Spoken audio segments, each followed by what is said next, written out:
we want to do something that no one else in the country has done. We not only want to track marriage, divorce, non-marital childbirth, and church attendance, but we also want to track how is that impacting the community. Again, intuitively, we know that the breakdown of the marriage is not good for a community. We know that non-marital childbirth is not really good for the children, and then that spills over into the community. So if that is in fact true, we should begin to see less incarceration. The more marriages that are happy, healthy marriages, you should see better outcomes for the children of those marriages. So there should be less incarceration. We should begin to experience lower poverty rates. We should begin to see less domestic violence, less gang, greater mental health. I mean, all kinds of wonderful things should happen.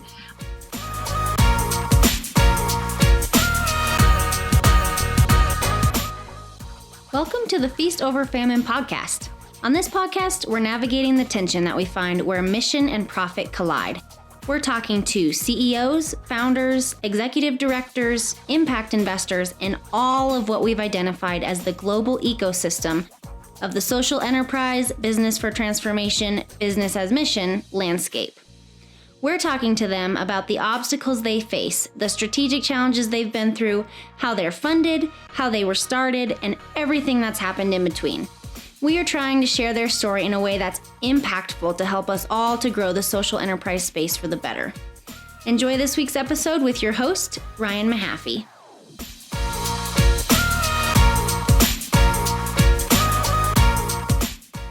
All right, everyone, welcome to another week of the Feast Over Famine podcast. We're really excited you guys are all here and listening, and I'm super excited for this week's episode. We've got Lisa May and Charlie Halloran from South Florida with Live the Life, and I'm worked with Live the Life for the past year. I've known Lisa for a little while longer, and I'm just so thankful for the work they're doing. And as they finally launch into a season of their new strategic vision, have been so excited to share their story, share what they're doing, and talk about it. So really excited for this episode. And yeah, Lisa, Charlie, really excited you guys are here. This has been on my list for a long time now to do this episode. I'm so excited we can finally do it. So thanks for being here. We're glad to be here, Ryan. Thank you for inviting us. Yeah, thanks for having us. Yeah. So why don't we just kind of, there's a lot to dig into because obviously marriage isn't an easy thing. That's why you guys exist. And you guys have a social enterprise type model. You're a nonprofit. You've got some earned income streams. You've got a unique, sustainable model with that. There's a lot of history of what you guys have done and a lot to unpack here. But if you guys can give me maybe just a quick 2-minute overview of what Live the Life is and what you guys do and why. And then we can start to unpack everything from there. All righty. Well, Live the Life is a faith-based nonprofit with a mission to strengthen marriages and families through healthy relationship education. We begin in middle school because we believe prevention is key. And we have a maintenance program, and then we also have an intervention program. The maintenance is something that we feel strongly about, and that we want to destigmatize the idea of people attending marriage enrichment classes to better their marriage, because so many couples, they're afraid to go to a marriage class, a marriage seminar, or whatever it may be, because they feel like if they go, then they are suspect that their marriage is troubled. And, we do a lot of maintenance with everything else in our life. We go to the dentist on a yearly basis. We have to maintain our cars with oil. And we need to know that a strong, healthy marriage doesn't just happen. It doesn't just evolve. It takes a lot of work and energy. And then, of course, we have our intervention program, and that's really for couples that are in the weeds. They're heavily distressed. That's a 3-day endeavor. And with that, we want to really decrease the divorce rate overall, really in the whole country, but we're focusing on South Florida. We want to increase the marriage rate because so many people are not married. And we want to decrease non-marital childbirth. And we want to do that in partnership with our churches so that we can increase church attendance. Love that. Yeah. And again, there's just so much to unpack there. Yeah, it is a lot. I appreciate, and I've always appreciated this about when you guys talk about this stuff, like you talk about it as something to work on, right? So you mentioned like going to the dentist, but you also talk about there being a stigma. And I think you're realistic about that. Like, I think of it kind of similar to counseling. For a long time, if you ever said, "Oh, I'm going to counseling right now," people, "Oh, wow, what's wrong with you?" Right. And man, that is just not the reality. Like you said, we take our car for an oil change. Like we need these tune-ups and things.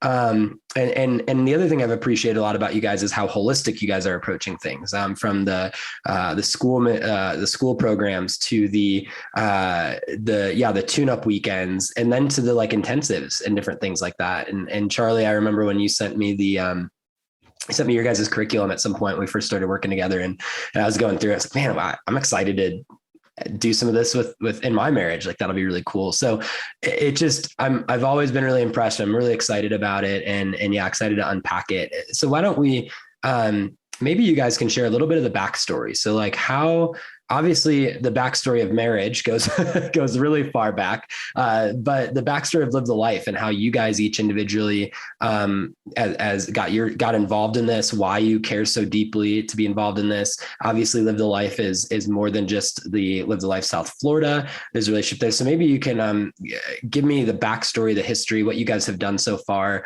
up to kind of this launch of this new strategic vision, and then we can talk more about the strategic vision. And I might interrupt you guys a couple times in here and ask some questions and dive a little deeper, but I think that would be a good next step. All right, very good. Basically, God does things in ways that we never dreamed possible.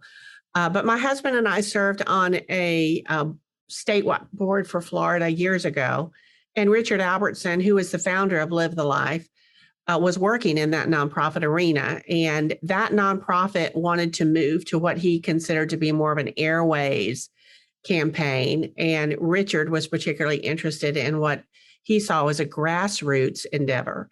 And he wanted to focus on marriages. So he and his wife, Elizabeth, founded Live the Life in 1998. And I met them a little bit before that because, as I said, we served on a board where Richard had worked earlier. But when my husband passed away in 1999, I had 4 small children, and I decided that I needed to go back to Tallahassee where my parents lived because I felt like my children needed someone in their life that was there all the time, regardless of swinging door in and out of my home. So I moved back to Tallahassee, and several people started asking me, "Have you met Dick Albertson? You need to meet Dick Albertson." And I, at the time, I only knew him by Richard. So, of course, I said, "No, I don't know a Dick Albertson." And long story short, I served on his board for 3 years. And then he came and asked, would I be willing to be employed as their primary fundraiser? And I said, yes, I would do that. And I have stayed with Live the Life, except for a couple years when I went and worked with foster care, and then I worked with a pregnancy center. And even in hindsight, I see why I needed to do that in order to understand what God has currently called me to do as it relates to opening the South Florida office. So that's kind of my story. What about yours, Charlie? Yeah, I was just thinking as you were sharing, Ryan and I, our paths crossed probably in, I would say maybe 2014, 2015. Our church where I was serving, we were exploring different opportunities for marriage programs. And a key person had mentioned, Charlie, you've got to meet up with Lisa. And so we ended up chatting a little bit. And then years later, our church that was a multi-site model would end up having Lisa come and share at one of our campuses. And then that would ultimately trickle into the main campus that the church had, and would result in multiple classes that would be taught, a retreat that Lisa would lead. And for me, on a very personal level, April and I would end up attending as a pastor and the pastor's wife, a retreat locally here in South Florida, where Lisa led 20 plus pastors and their wives through our signature curriculum known as Adventures in Marriage. And so that was kind of just the personal connection. And then it would be a year later where I would just kind of sense a change of season coming on. And the door opened as Live the Life South Florida was looking for a marriage coordinator, a marriage program director, and my wife and I would end up walking through that door, and we are coming up on 3 years with Live the Life South Florida this May. It's very cool background. And I love how there's different pieces of your individual stories that have led you guys there. Why don't Lisa, and I know Lisa, you can talk for, well, both of you guys can, but I've heard Lisa talk about it for hours on end. Just the idea of marriage and nuclear family and why it's so important. Like why should we care so deeply about this? And I remember putting together a pitch deck with you guys and Lisa, we had a slide on that.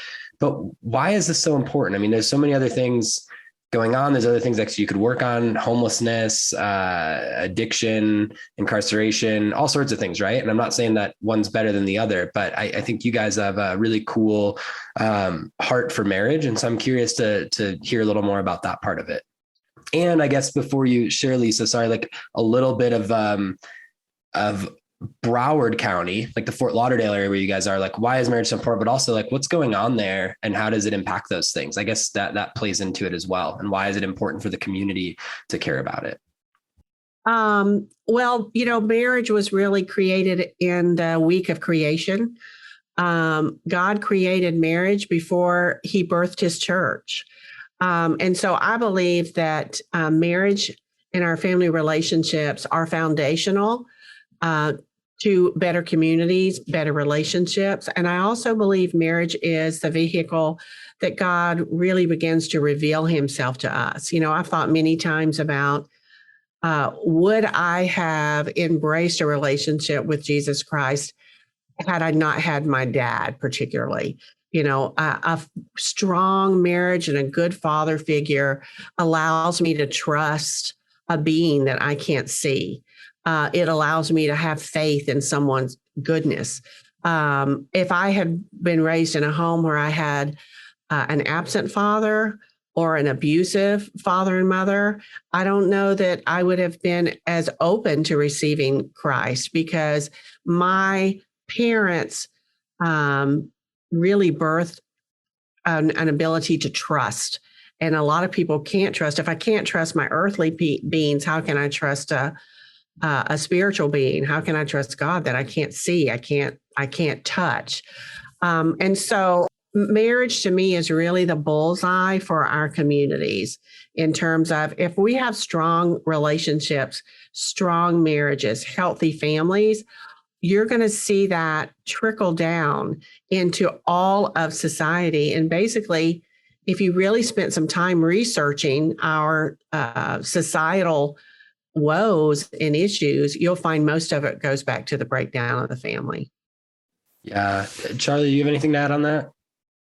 Yeah, I would just add to that. And it's just neat how we each kind of view marriage and the importance of marriage, especially with our family of origin. And for me, Ryan, my desire definitely is personal. As a child of multiple divorces, both on my dad's side and my mom's side, just experiencing the lasting effect of divorce. And then with two older siblings, seeing the impact of divorce still currently at work in their lives. And so it's very powerful. So it's a personal issue for me. I would agree with Lisa on a societal level. The impact of divorce on our local community is staggering. And then I think also I think so many marriages are salvageable. I think we all know marriages that are going to result in divorce. And, in some cases, it's probably for the health and sanity of some families, even though it's, ridden with heartbreak. But I think also just, at the core of one of my roles is as a minister, and just seeing that in the Bible, a marriage begins the scriptures in a garden, and the Bible closes with a marriage taking place in a celestial city. And I think marriage is at the heart of, who God is, and even Christ is described as the groom, and his church is the bride. And I think healthy marriages have a way of reflecting the character and attributes of God. So it's, for me, I have a lot of different passions related to what I get to do. And I am just a fan of seeing marriages thrive and get healthy regardless of where they are. I love that. And agree. It was really cool working through some of the data with you guys and looking at the Jacksonville project, which we can talk about a little bit, and just seeing some of the impacts that you can really tie to the healthy nuclear family. Why is marriage so hard?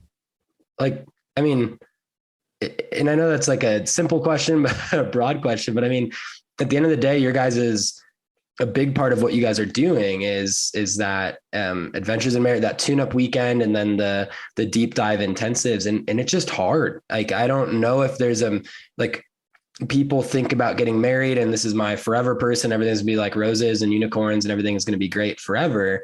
And I think that we all know that that's probably not super realistic. There's going to be bumps in the road and challenges and things. What makes it so challenging? And maybe there's a piece of curriculum that you share in the tune-up weekend or something that you can talk to. But yeah, why is it so tough? Charlie, why don't you go first, because you're on the front lines. Yes. I would say, Ryan, just in a nutshell, one of the big themes and topics we talk about is usness, where you take two distinct people and personalities, and constantly we're reinforcing the importance of working together. And the togetherness, I don't think, comes easily by nature. I think marriage is difficult because by nature we are selfish people. We are prone to be an expression I heard years ago, navel gazers. We're focused on ourselves. We prefer ourselves by nature. And of course, there's varying levels of selfishness that we all battle. Some are less selfish than others, but it's kind of a core part of our nature. I think personality distinctions can play a part as well as family of origin and the dynamic and the different pieces of luggage, the pieces of Samsonite suitcases we bring into every relationship. So I think to touch on a few areas, that intensifies the difficulty of doing life together with another person. Yeah. I love that. I love that usness, or that together. Like, you're taking two individual, broken at the core humans that have a lot of baggage and meshing it together. And then you're throwing potentially kids in the mix or suffering in the mix or whatever. And I love the way you said that usness piece, Charlie. I think that's huge and important. Lisa, did you have anything you want to add on that before I ask another question? Well, the only other thing I would like to mention is the fact that we go into marriages. Most people go into marriage thinking that it's going to naturally evolve. I've grown from liking this person to loving this person. I now am one flesh with this person. And so I think what happens is they get disillusioned because they have unmet expectations. And we've not done a great job really preparing them for marriage. Even couples that go through what I would say are strong foundational premarital programs, they don't go home with skills.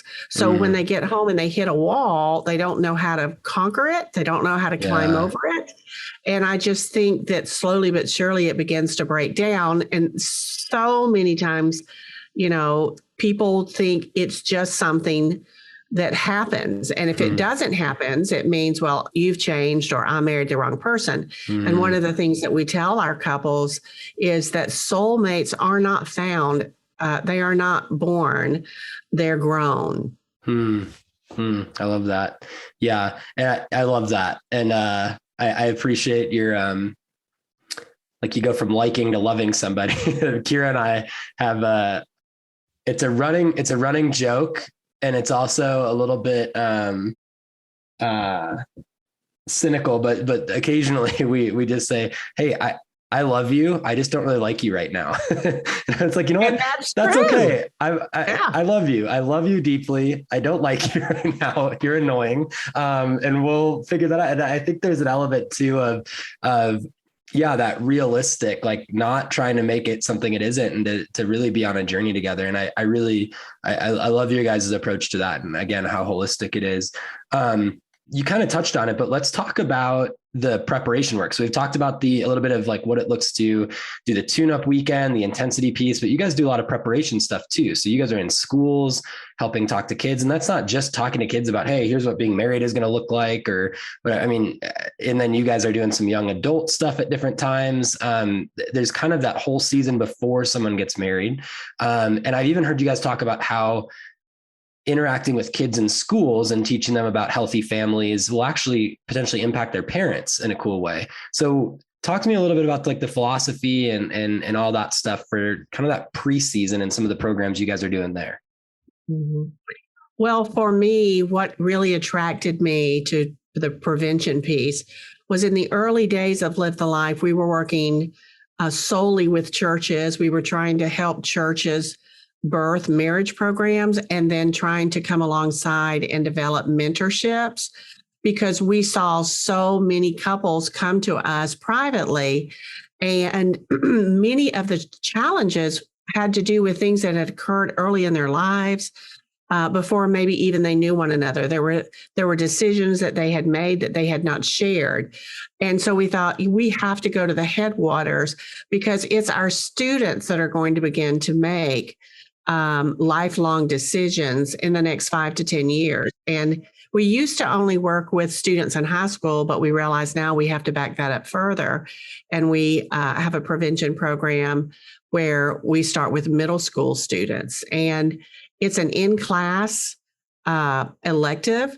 They get a grade for it. And we're teaching biblical precepts. It's gospel-soaked curriculum in the public schools, although we all honor and abide by the fact that we cannot talk about Jesus in a classroom setting, unless, of course, the student brings it up.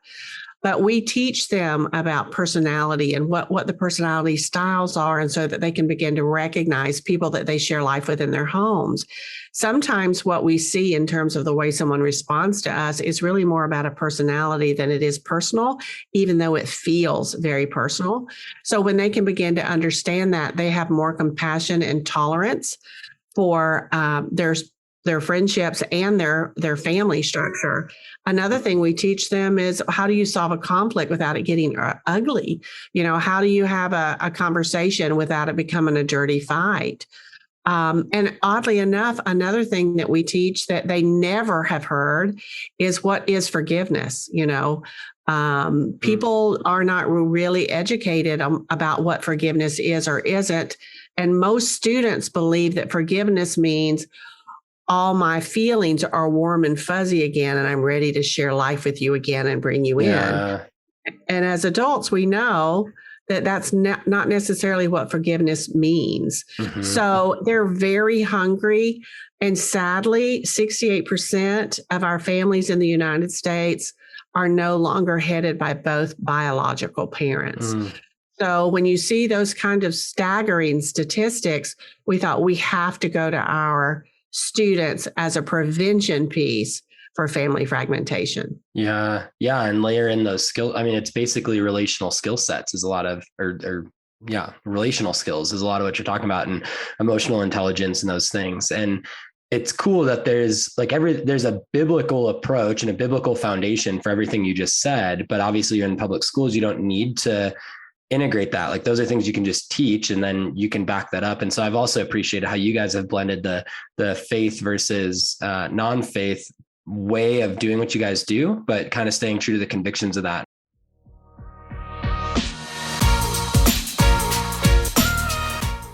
All right, everyone, I want to take a quick break from today's episode and just share a little bit about Impact Foundation, who's got an incredibly awesome model of using impact investment, charitable dollars, and funding tons of projects all over the world right now. Well, what if your investments could change the world? At Impact Foundation, they believe business with purpose has the power to transform society. Purpose-built for impact investing, Impact Foundation provides a streamlined way to fund businesses that seek social and spiritual transformation or make loans to charity, all while earning a financial return to grow your giving. Donors and investors have already supported more than 200 redemptive enterprises through their impact accounts. They provide needed fuel for companies that exist as a force of God's redemptive work in the world. To learn more about what they're doing in their kingdom impact investing model, visit impactfoundation.org.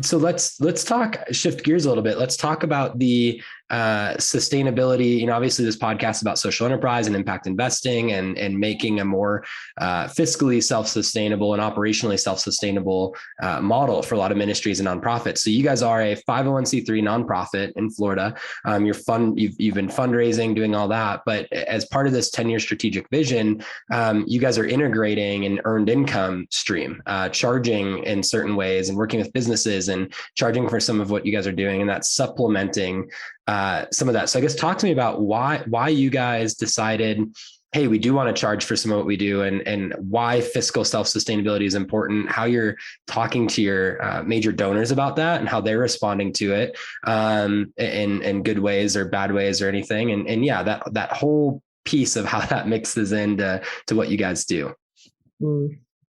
Well, in nonprofit world, you're never going to get away from fundraising if you're going to grow. We're always going to need private donor dollars to augment what our revenues are in terms of our programming. We would love to be able to offer all of our programming at no cost, but what we found when we've done that is there's something about having some skin in the game that keeps you keeping on in terms of you attending the class. If you're going to pay $129, which is typically what we charge for our Adventures in Marriage class, people are more inclined to attend. If it's for free, I think it's a psychological thing where they decide it must not have very much value.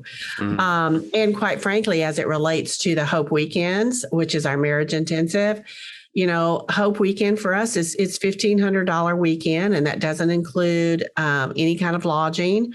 But what happens with that, when we have given it away, and there have been times we have, people will go to part of it, and then a ball game will come up or something else they'd rather do, or it gets hard, and they don't want to attend. And for me, if you don't have any skin in the game, if you don't or not willing to set aside, $150 a month to pay for something that you're going to pay far more for in the long run, not just financially, but emotionally, then you're probably not a good candidate, because it doesn't matter enough for you to sacrifice. And if you won't sacrifice that, you certainly aren't going to sacrifice for the other. Yeah. I couldn't agree more with you. I mean, we talk about that just in general with the nonprofit ministry world, saying, hey, like you guys need to pay for a lot of what you guys have, so when people have pro bono or volunteers, I think volunteerism and pro bono, it has its place, but sometimes there's not a value placed on it. And man, I couldn't agree more with that. And so the cool thing is that's a conviction that you guys have. And then what that creates is a revenue stream for you guys where you don't have to go fundraise as much. You're always going to need to fundraise. You're always going to need to grow, but it takes a portion of that burden off of you guys for that. And I think how have you noticed, and we talk about this with clients all the time in different projects, but have you noticed or gotten any feedback from any of your major supporters, major donors or foundations or anything that have said they are more excited to partner with you guys because you are using that revenue stream? Like, what's been their kind of feedback on that? I can tell you, for the people that I've worked with, your business community loves the fact that we have some earned income. I mean, they see that, okay, this is viable. They look at it and they realize, even though this is a nonprofit, they're operating it from the mindset of a business. It's not just pouring money down a hole that you're never going to fill. And so the business community particularly has been really engaged in that. And they love that. Also that we have a plan. It's not just a shot in the dark. It's not a wish, hope, and dream. And really largely because of you, Ryan, as you sat and worked with us for almost a year, just trying to put together what does our plan look like, not just from a financial strategy piece, but to how many classes do we need to have, how many people need to attend in order for that earned income to be the number that we've planned for. So the business community just loves a plan, and a lot of nonprofits, they know they need it, but they don't have any idea how to do it. And a lot of people will say, well, just get your board, to help you with that. Well, your board members, a lot of them do have those skills, but they don't have the time. Yeah. So we're grateful to you for that. It has been impactful. Yeah, totally. And I'm grateful for, those people out there that say a social enterprise has to be a fully profitable, self-sustaining model without any fundraising. It has to be fully, and I don't agree with that. I think there's ways to, go.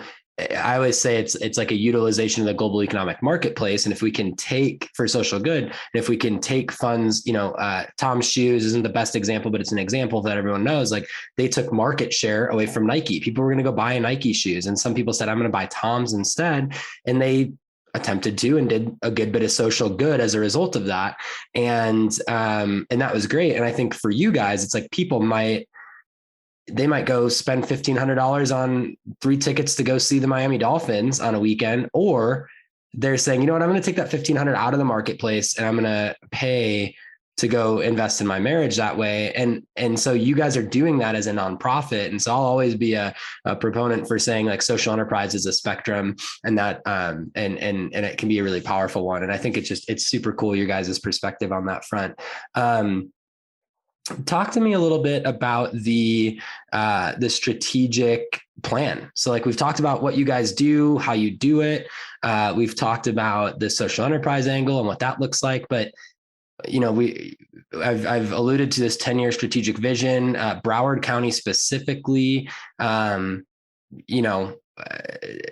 of the theory, but more of the nuts and bolts. Like, what are you guys going to do? What's going to be the impact?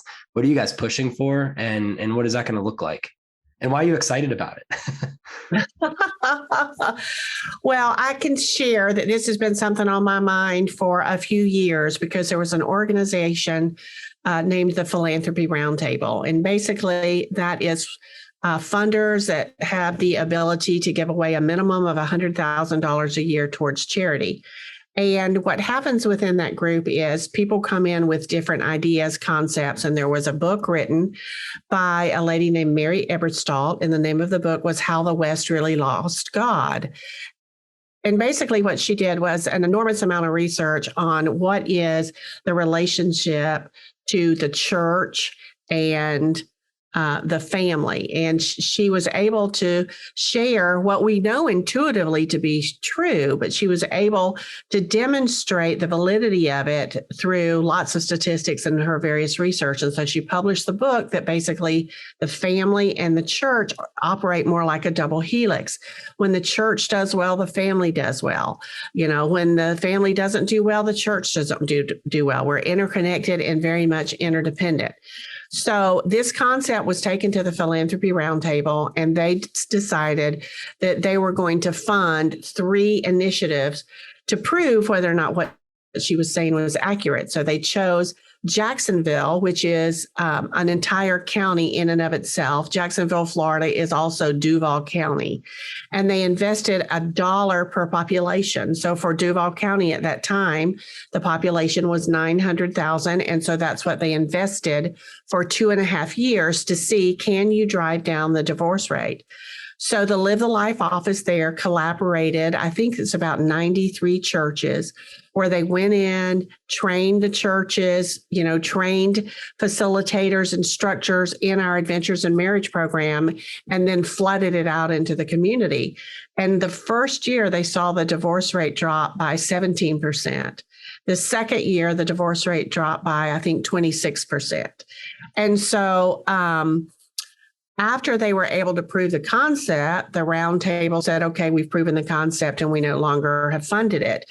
So I think just like it happens everywhere, when you have well-intended people come in and pour money into a community, we rely on that. And plus, you get busy doing what they're wanting you to do.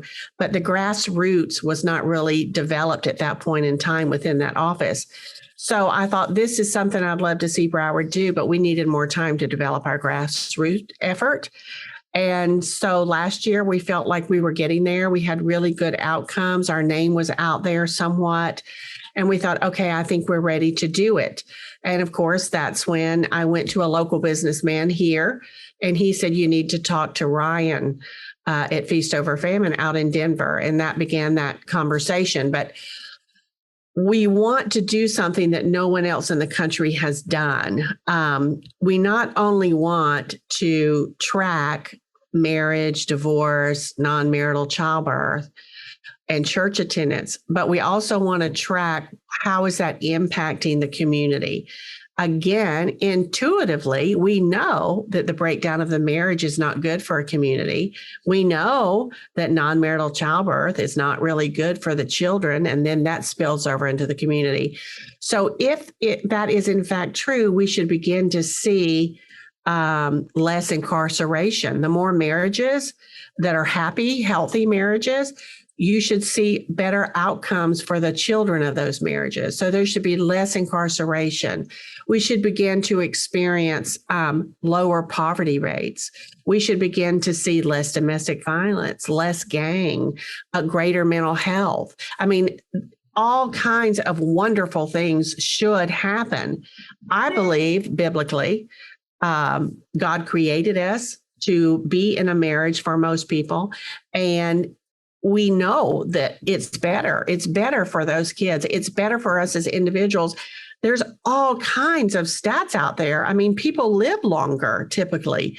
The suicide rates, go down. Mm-hmm. So we have hired an outside firm over a decade to watch those trends and what is actually happening in Broward County. We'll continue to serve, all of South Florida. We're not going to turn anybody away, but we do want to really nail down, as our goals are being met, what is happening to the community. And part of that is because financially, it's much better for a community to have healthy marriages. That was something that just totally blew me away when we were working together, is the societal cost for divorce. And then we looked at, in your pitch deck, and as we were putting stuff together, like the amount of divorces that are happening, the societal cost of that, the impact of it. I'm going to pull up your pitch deck here on my end, because I just thought it was staggering, and you can talk to some of the numbers as it loads here. But we were saying there's 86,000 divorces projected in the next 10 years in that region, which is crazy, right? 5,600 domestic violence cases. If the trend just that's 5,600 domestic violence cases, like that is just, I say that a second time, just it's important. And a $2.6 billion societal cost for those things. And that's not to say that you guys can go stop and save every one of those divorces. That's not to say you guys are going to stop all of the domestic violence cases and make a dent in that entire bucket of that societal cost. But the programs that you guys are going to do and the size you're going to do is impactful. I've had a lot of people, and I think you have too, like kind of stagger at that $2.6 billion number. Can you expand on that a little bit, like the research and what societal costs there are for a divorce and how that happens? Oh, absolutely. Sadly, that projection of 86,000 divorces nothing changes if we don't do anything. Nothing changes until something changes. So we were very responsible in looking at, okay, we know in Broward County for the last 5 or 6 years, the divorce is going to be 83, 85, 86. And so we thought, okay, 8,600 is really the average if everything stays the same. And so we multiplied that out, as you said, over 10 years.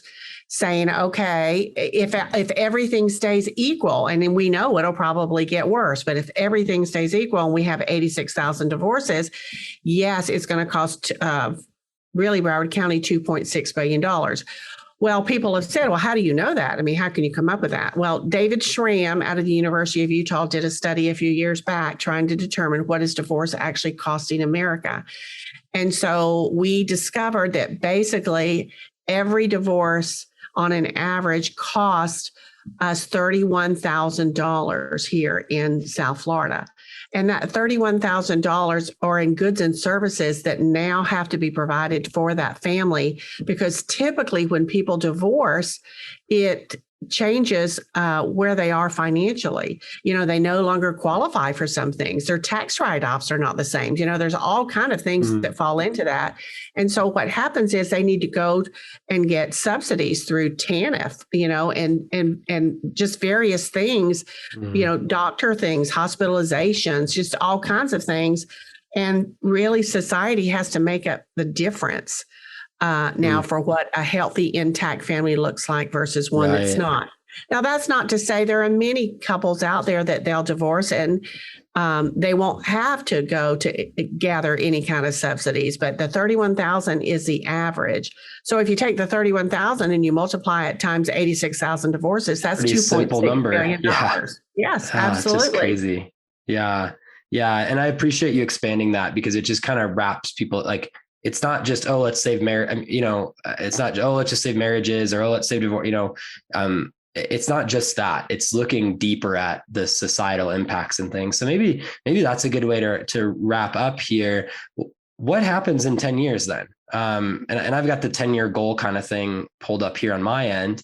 But what will happen? Like, if you guys get all the funding you end up needing, you fundraise, everything goes right, you have the right team, all that stuff, how many marriages are you guys going to save? Or how many people are going to go through your programming? Like what are some of those metrics of this 10-year plan? Well, I'm kind of under promise, over deliver mindset.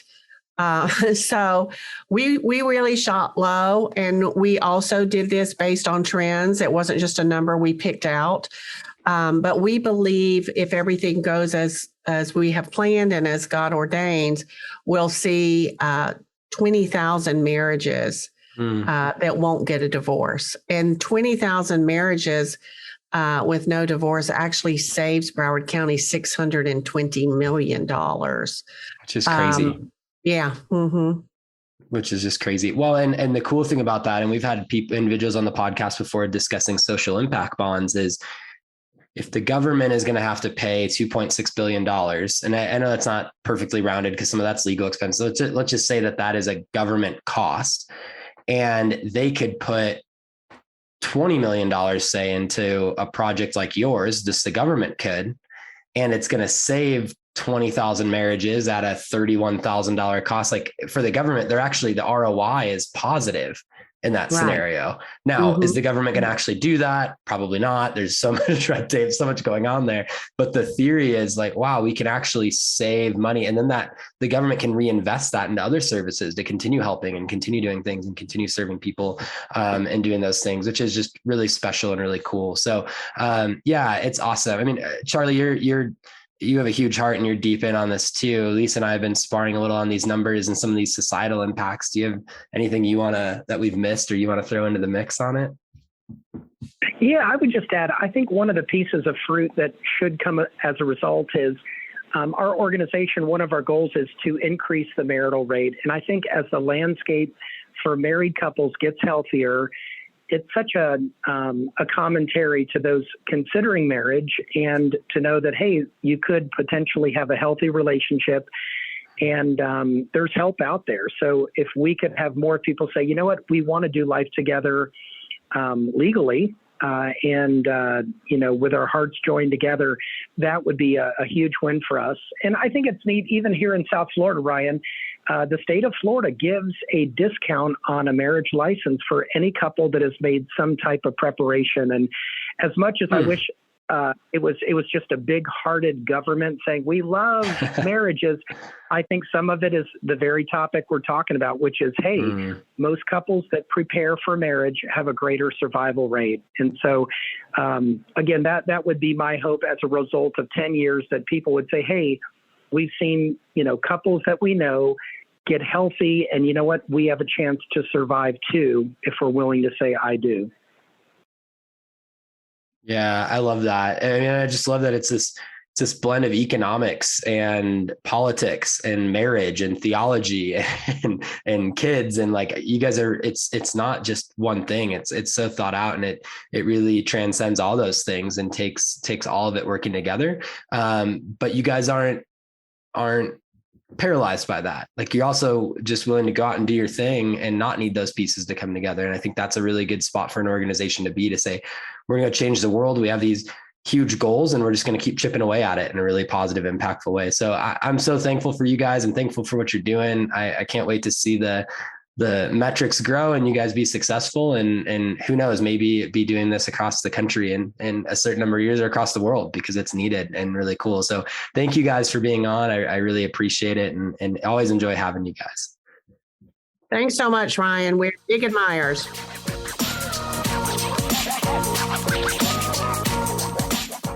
All right, everyone. Thank you for listening to another week of the Feast Over Famine podcast. We are so thankful you guys are here and listening. As always, hit that subscribe button on your favorite podcast listening apps.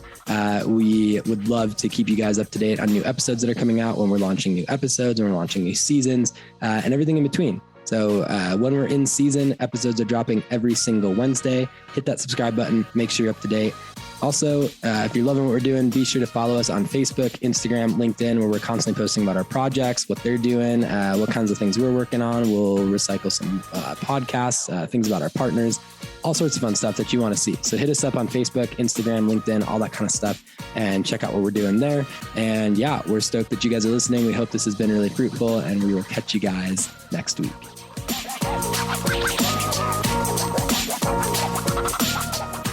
And lastly, as you guys all know, we always talk about all sorts of things with impact investing, investment opportunities, entity structure modeling, how projects are getting capital. And as a disclaimer and a reminder, Feast Over Famine does not provide legal, tax, accounting, or other professional advice. You should consult professional advisors concerning the legal, tax, or accounting consequences of any activities related to your project or a project you're supporting. Feast Over Famine doesn't consult, advise, or assist with the offer or sale of securities in any capital raising transaction. We don't do that for the direct or indirect promotion or maintenance of a market for any securities. And Feast Over Famine does not engage in any activities for which an investment advisor's registration or license is required under the U.S. Investment Advisors Act of 1940 or under any other applicable federal or state law, or for which a broker's or dealer's registration or license is required under the U.S. Securities Exchange Act of 1934 or under any other applicable federal or state law. So there's your investment disclaimer. Hopefully that's helpful if you need it. And if you ever have any questions on that side of things, don't hesitate to reach out to us. Take care.